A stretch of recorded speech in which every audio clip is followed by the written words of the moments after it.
News, सच जरूरी है।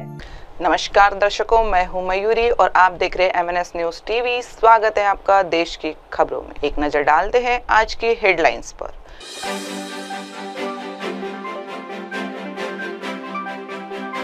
मछली पालकों के लिए जरूरी खबर सरकार। पहलगाम में पिकनिक स्पॉट पर ही आतंकियों को उपलब्ध कराए गए थे हथियार। पाकिस्तान का रास्ता बंद होना एयर इंडिया को पड़ने लगा भारी। बिहार में ड्राइव कर रहे हैं दिल्ली, मुंबई, लखनऊ से लाई हुई गाड़ी, जान ले नियम और कायदे। अमेरिका के इस फैसले से कांप उठेगा पाकिस्तान। दिल्ली में आंधी तूफान का कहर, घर पर पेड़ गिरने से 3 बच्चों सहित 4 की मौत।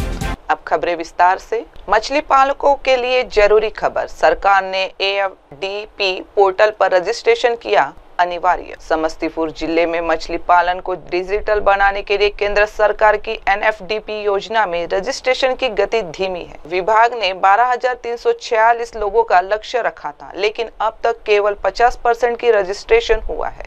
NFDP रजिस्ट्रेशन में धीमी रफ्तार होने से योजना के प्रति जागरूकता की कमी दिखती है। जिले में मछली पालन और इससे जुड़े व्यवसाय को संगठित और पारदर्शी बनाने के उद्देश्य से केंद्र सरकार द्वारा लागू नेशनल फिशरीज डिजिटल प्लेटफॉर्म पर रजिस्ट्रेशन अब अनिवार्य कर दिया गया है। जिले में लगभग 60,000 से अधिक मछली पालक और मछुआरे हैं, लेकिन वित्तीय वर्ष 2024-25 में अब तक केवल 6,579 लोगों ने ही NFDP पर रजिस्ट्रेशन कराया है, जबकि विभाग ने इस वर्ष 12,346 लोगों को रजिस्ट्रेशन से जोड़ने को लक्ष्य निर्धारित किया था। सबसे अधिक रजिस्ट्रेशन समस्तीपुर प्रखंड में हुए हैं, जहां 860 मछुआरे पंजीकृत हुए हैं। सबसे कम रजिस्ट्रेशन मोहनपुर प्रखंड में दर्ज किए गए हैं, जहां सिर्फ 53 मछुआरों की FCDP से जुड़ सके हैं। सरकार इस योजना को मछुआरों के लिए लाभकारी बता रही है, लेकिन रजिस्ट्रेशन की धीमी गति यह दर्शा रही है कि या तो लोगों को इस योजना की पूरी जानकारी नहीं है या फिर जागरूकता की कमी बनी हुई है। DP पोर्टल पर रजिस्ट्रेशन किया अनिवार्य। समस्तीपुर जिले में मछली पालन को डिजिटल बनाने के लिए केंद्र सरकार की NFDP योजना में रजिस्ट्रेशन की गति धीमी है। विभाग ने 12,346 लोगों का लक्ष्य रखा था, लेकिन अब तक केवल 50% की रजिस्ट्रेशन हुआ है। NFDP रजिस्ट्रेशन में धीमी रफ्तार होने से योजना के प्रति जागरूकता की कमी दिखती है। जिले में मछली पालन और इससे जुड़े व्यवसाय को संगठित और पारदर्शी बनाने के उद्देश्य से केंद्र सरकार द्वारा लागू नेशनल फिशरीज डिजिटल प्लेटफॉर्म पर रजिस्ट्रेशन अब अनिवार्य कर दिया गया है। जिले में लगभग 60,000 से अधिक मछली पालक और मछुआरे हैं, लेकिन वित्तीय वर्ष 2024-25 में अब तक केवल 6,579 लोगों ने ही NFDP पर रजिस्ट्रेशन कराया है, जबकि विभाग ने इस वर्ष 12,346 लोगों को रजिस्ट्रेशन से जोड़ने को लक्ष्य निर्धारित किया था। सबसे अधिक रजिस्ट्रेशन समस्तीपुर प्रखंड में हुए हैं, जहां 860 मछुआरे पंजीकृत हुए हैं। सबसे कम रजिस्ट्रेशन मोहनपुर प्रखंड में दर्ज किए गए हैं, जहां सिर्फ 53 मछुआरों की FCDP से जुड़ सके हैं। सरकार इस योजना को मछुआरों के लिए लाभकारी बता रही है, लेकिन रजिस्ट्रेशन की धीमी गति यह दर्शा रही है कि या तो लोगों को इस योजना की पूरी जानकारी नहीं है या फिर जागरूकता की कमी बनी हुई है। DP पोर्टल पर रजिस्ट्रेशन किया अनिवार्य। समस्तीपुर जिले में मछली पालन को डिजिटल बनाने के लिए केंद्र सरकार की NFDP योजना में रजिस्ट्रेशन की गति धीमी है। विभाग ने 12,346 लोगों का लक्ष्य रखा था, लेकिन अब तक केवल 50% की रजिस्ट्रेशन हुआ है। NFDP रजिस्ट्रेशन में धीमी रफ्तार होने से योजना के प्रति जागरूकता की कमी दिखती है। जिले में मछली पालन और इससे जुड़े व्यवसाय को संगठित और पारदर्शी बनाने के उद्देश्य से केंद्र सरकार द्वारा लागू नेशनल फिशरीज डिजिटल प्लेटफॉर्म पर रजिस्ट्रेशन अब अनिवार्य कर दिया गया है। जिले में लगभग 60,000 से अधिक मछली पालक और मछुआरे हैं, लेकिन वित्तीय वर्ष 2024-25 में अब तक केवल 6,579 लोगों ने ही NFDP पर रजिस्ट्रेशन कराया है, जबकि विभाग ने इस वर्ष 12,346 लोगों को रजिस्ट्रेशन से जोड़ने को लक्ष्य निर्धारित किया था।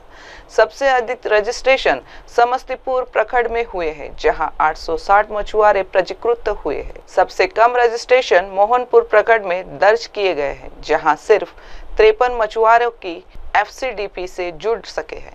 सरकार इस योजना को मछुआरों के लिए लाभकारी बता रही है, लेकिन रजिस्ट्रेशन की धीमी गति यह दर्शा रही है कि या तो लोगों को इस योजना की पूरी जानकारी नहीं है या फिर जागरूकता की कमी बनी हुई है। अगली खबर, पहलगाम में पिकनिक स्पॉट पर ही आतंकियों को उपलब्ध कराए गए थे हथियार।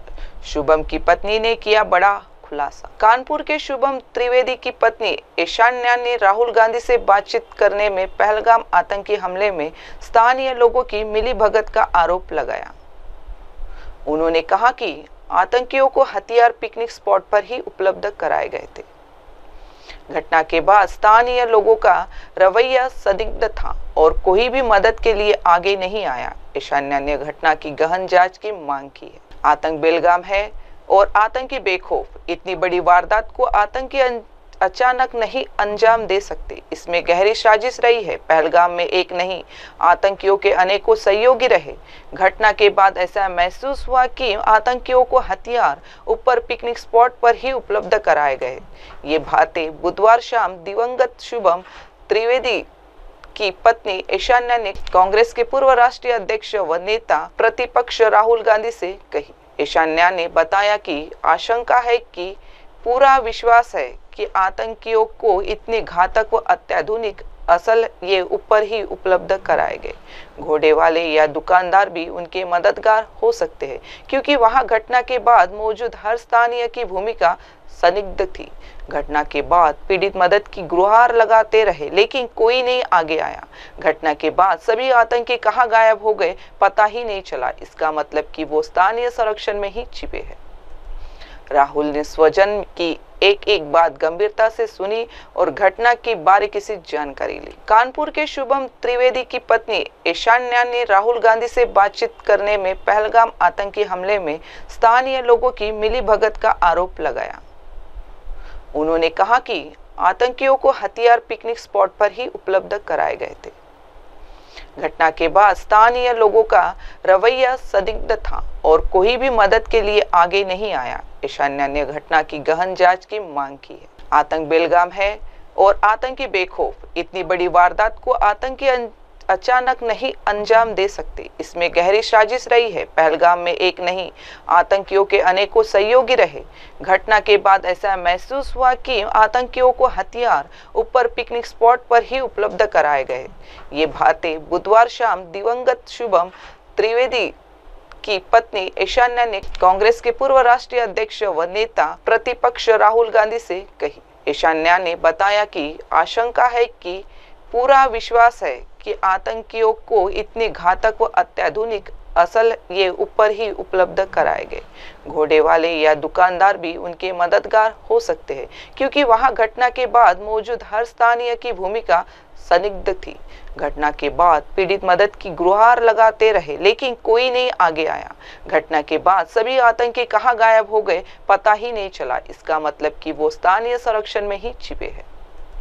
राहुल ने स्वजन की एक एक बात गंभीरता से सुनी और घटना की बारीकी से जानकारी ली। कानपुर के शुभम त्रिवेदी की पत्नी ईशान्या ने राहुल गांधी से बातचीत करने में पहलगाम आतंकी हमले में स्थानीय लोगों की मिलीभगत का आरोप लगाया।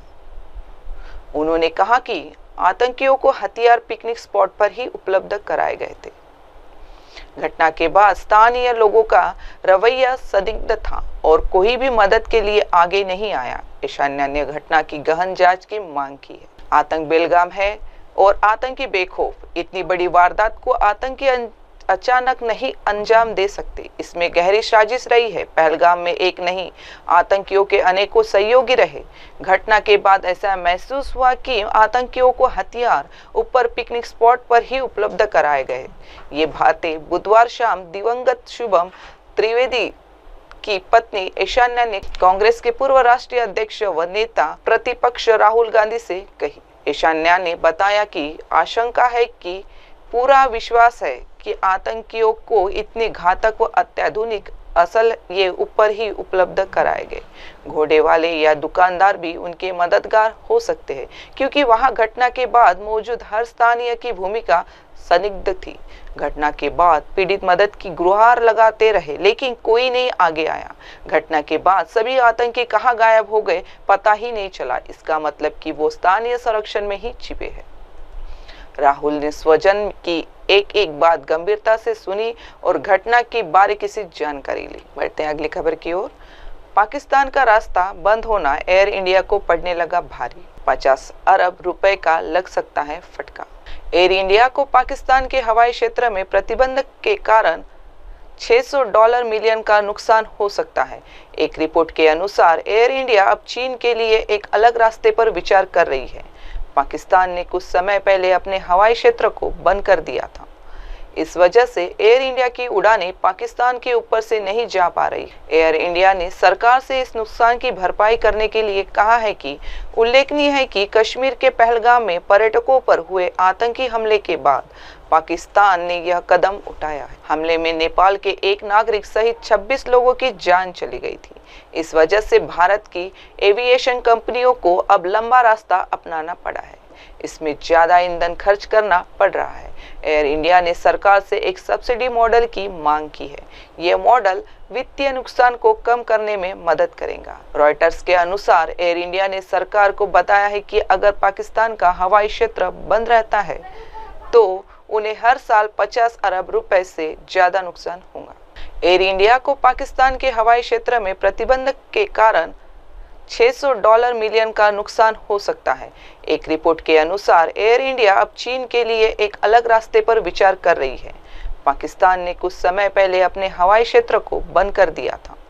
इस वजह से एयर इंडिया की उड़ानें पाकिस्तान के ऊपर से नहीं जा पा रही। एयर इंडिया ने सरकार से इस नुकसान की भरपाई करने के लिए कहा है कि उल्लेखनीय है कि कश्मीर के पहलगाम में पर्यटकों पर हुए आतंकी हमले के बाद पाकिस्तान ने यह कदम उठाया है। हमले में नेपाल के एक नागरिक सहित 26 लोगों की जान चली गई थी।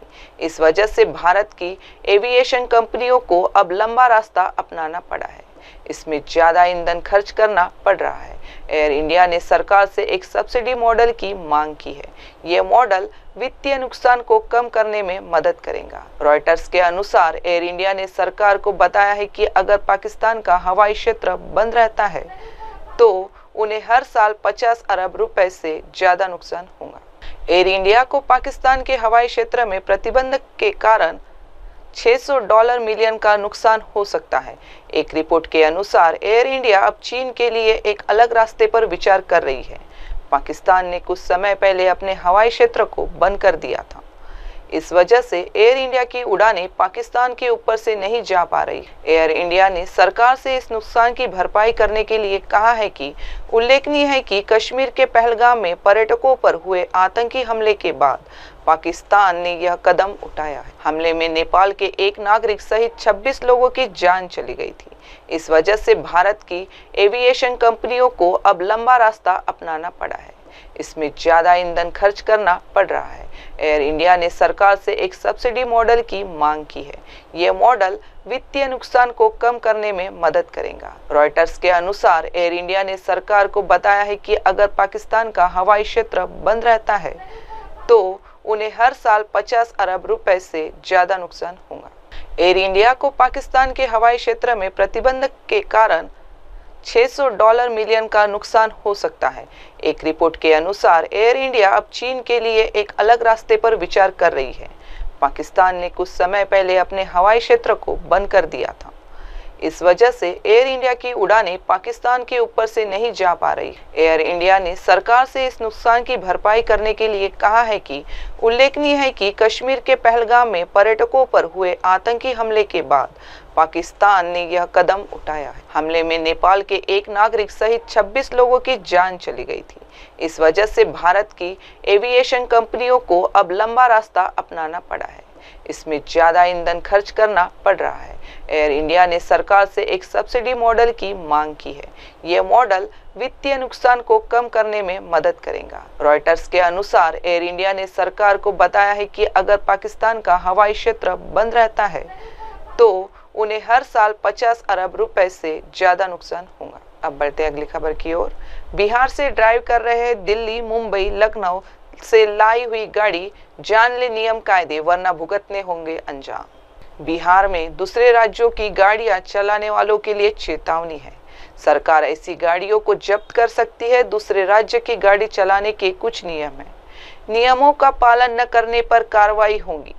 परिवहन विभाग दूसरे राज्यों से आई गाड़ियों पर नजर रख रहा है। रजिस्ट्रेशन न कराने वालों को नोटिस भेजा जाएगा। अगर आप बिहार में दूसरे राज्य की गाड़ी चला रहे हैं तो आपको कुछ नियमों का पालन करना होगा। इन नियमों के अनुसार आपको गाड़ी चलाने से पहले संबंधित डीटीओ को 7 दिनों के अंदर जानकारी देनी होगी। साथ ही आपको दूसरे राज्य में एनओसी के लेकर बिहार में फिर से रजिस्ट्रेशन कराना होगा, लेकिन ज्यादातर लोग ऐसा नहीं करते हैं। परिवहन विभाग के अनुसार हर साल लगभग 20 से 25 हजार गाड़ियां दूसरे राज्यों से बिहार आती है, लेकिन केवल 1000 गाड़ियां ही रजिस्ट्रेशन कराती है। आपको गाड़ी चलाने से पहले संबंधित डीटीओ को 7 दिनों के अंदर जानकारी देनी होगी। साथ ही आपको दूसरे राज्य से एनओसी लेकर बिहार से फिर से रजिस्ट्रेशन कराना होगा। बिहार में प्रवेश करने वाले टोल प्लाजा और शहरों में लगे सीसीटीवी कैमरों से इन गाड़ियों की पहचान की जा रही है। परिवहन विभाग से मिली जानकारी के अनुसार हर साल 20 से 25 हजार गाड़ियां दूसरे राज्यों से बिहार के अलग अलग जिलों में आती है। इसमें 1000 की गाड़ियों की सूचना संबंधित जिले के परिवहन कार्यालय में दी जाती है। बाकी गाड़ियां बिना सूचना के राज्य की सड़कों पर दौड़ती है। बिहार में दूसरे राज्यों की गाड़ियां चलाने वालों के लिए चेतावनी है। सरकार ऐसी गाड़ियों को जब्त कर सकती है। दूसरे राज्य की गाड़ी चलाने के कुछ नियम हैं। नियमों का पालन न करने पर कार्रवाई होगी। परिवहन विभाग दूसरे राज्यों से आई गाड़ियों पर नजर रख रहा है। रजिस्ट्रेशन न कराने वालों को नोटिस भेजा जाएगा। अगर आप बिहार में दूसरे राज्य की गाड़ी चला रहे हैं तो आपको कुछ नियमों का पालन करना होगा। इन नियमों के अनुसार आपको गाड़ी चलाने से पहले संबंधित डीटीओ को 7 दिनों के अंदर जानकारी देनी होगी। साथ ही आपको दूसरे राज्य में एनओसी के लेकर बिहार में फिर से रजिस्ट्रेशन कराना होगा, लेकिन ज्यादातर लोग ऐसा नहीं करते हैं। परिवहन विभाग के अनुसार हर साल लगभग 20 से 25 हजार गाड़ियां दूसरे राज्यों से बिहार आती है, लेकिन केवल 1000 गाड़ियां ही रजिस्ट्रेशन कराती है। आपको गाड़ी चलाने से पहले संबंधित डीटीओ को 7 दिनों के अंदर जानकारी देनी होगी। साथ ही आपको दूसरे राज्य से एनओसी लेकर बिहार से फिर से रजिस्ट्रेशन कराना होगा। बिहार में प्रवेश करने वाले टोल प्लाजा और शहरों में लगे सीसीटीवी कैमरों से इन गाड़ियों की पहचान की जा रही है। परिवहन विभाग से मिली जानकारी के अनुसार हर साल 20 से 25 हजार गाड़ियां दूसरे राज्यों से बिहार के अलग अलग जिलों में आती है।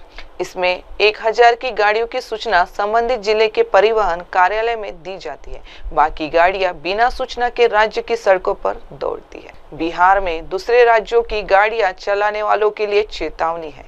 सरकार ऐसी गाड़ियों को जब्त कर सकती है। दूसरे राज्य की गाड़ी चलाने के कुछ नियम हैं। नियमों का पालन न करने पर कार्रवाई होगी।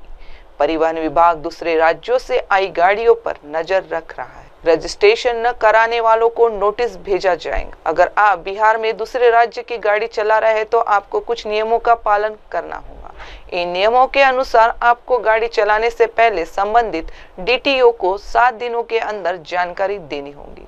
साथ ही आपको दूसरे राज्य में एनओसी के लेकर बिहार में फिर से रजिस्ट्रेशन कराना होगा, लेकिन ज्यादातर लोग ऐसा नहीं करते हैं। परिवहन विभाग के अनुसार हर साल लगभग 20 से 25 हजार गाड़ियां दूसरे राज्यों से बिहार आती है, लेकिन केवल 1000 गाड़ियां ही रजिस्ट्रेशन कराती है। आपको गाड़ी चलाने से पहले संबंधित डीटीओ को 7 दिनों के अंदर जानकारी देनी होगी। साथ ही आपको दूसरे राज्य से एनओसी लेकर बिहार से फिर से रजिस्ट्रेशन कराना होगा। बिहार में प्रवेश करने वाले टोल प्लाजा और शहरों में लगे सीसीटीवी कैमरों से इन गाड़ियों की पहचान की जा रही है।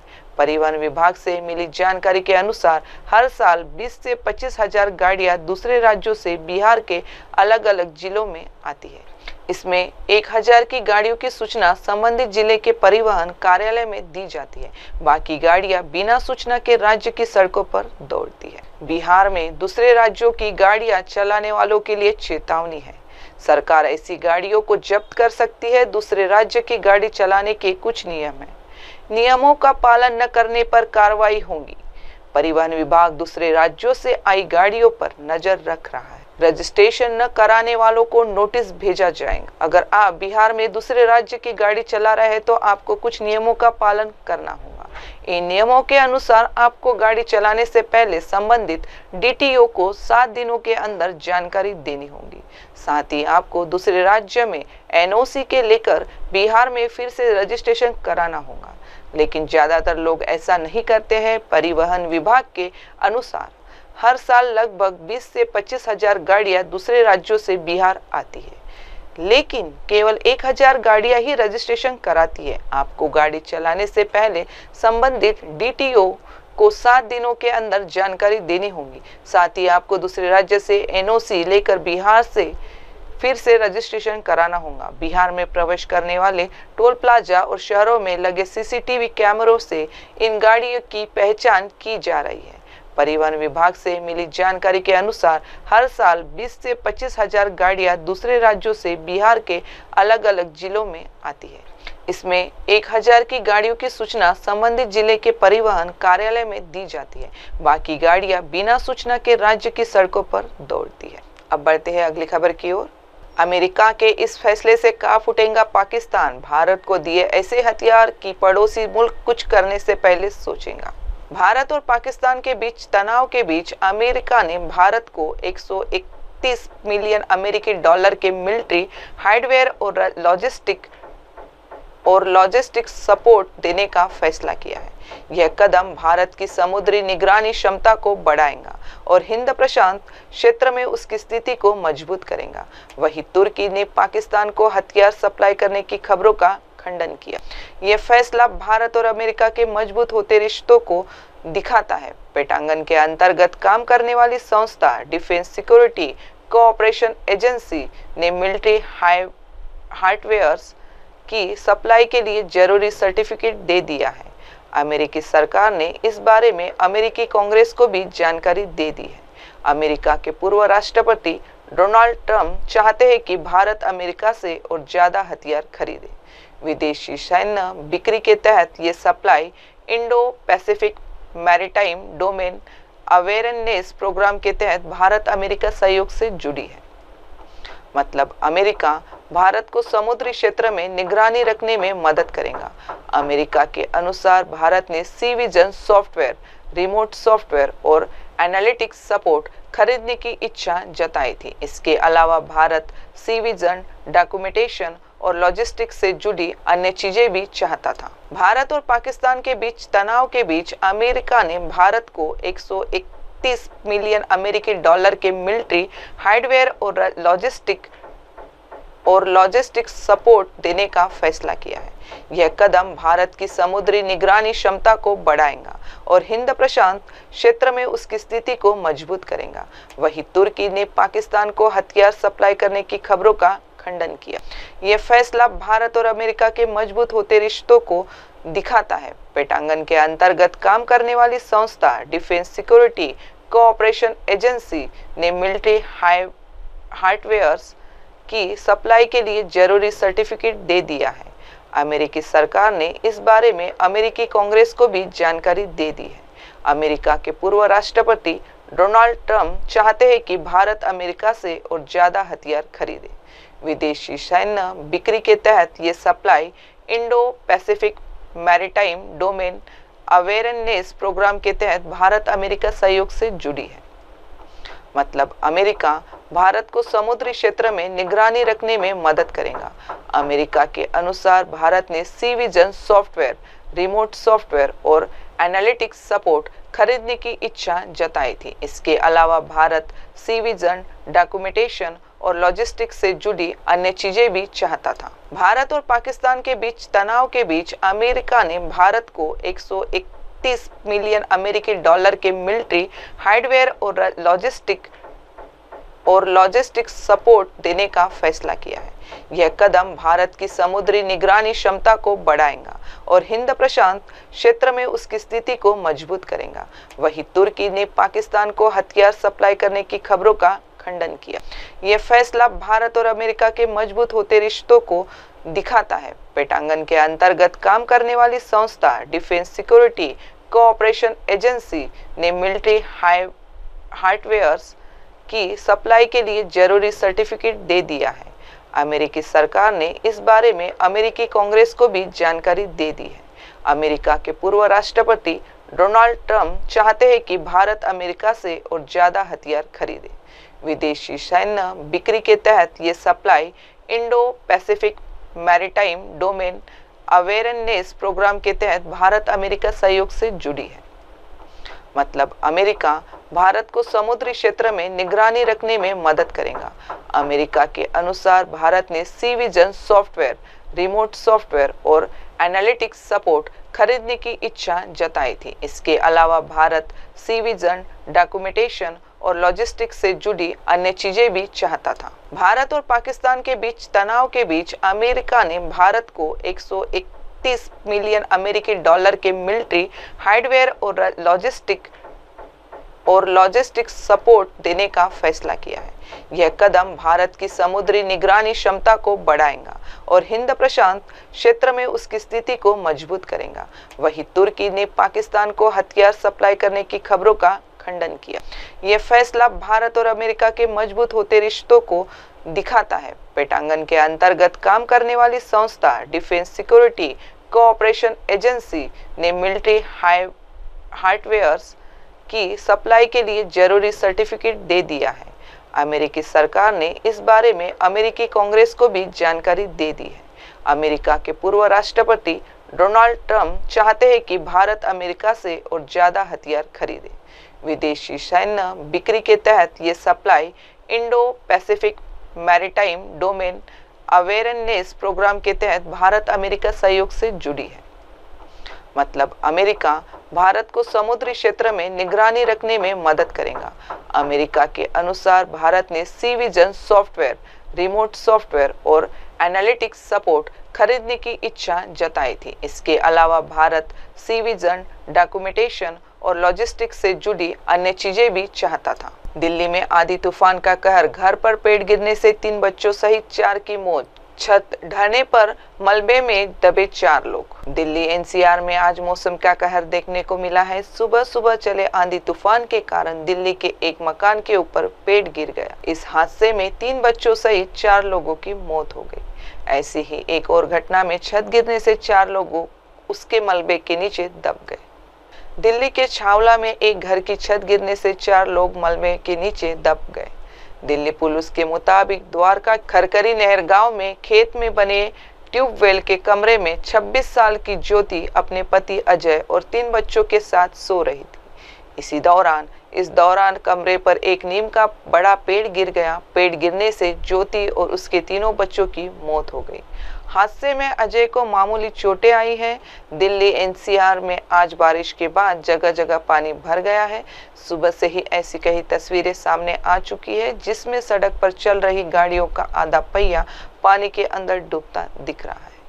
दिल्ली एनसीआर में शुक्रवार की सुबह 5 बजे के करीब दिल्ली एनसीआर के अलग अलग इलाकों में तेज हवाएं चलनी शुरू हो गई है।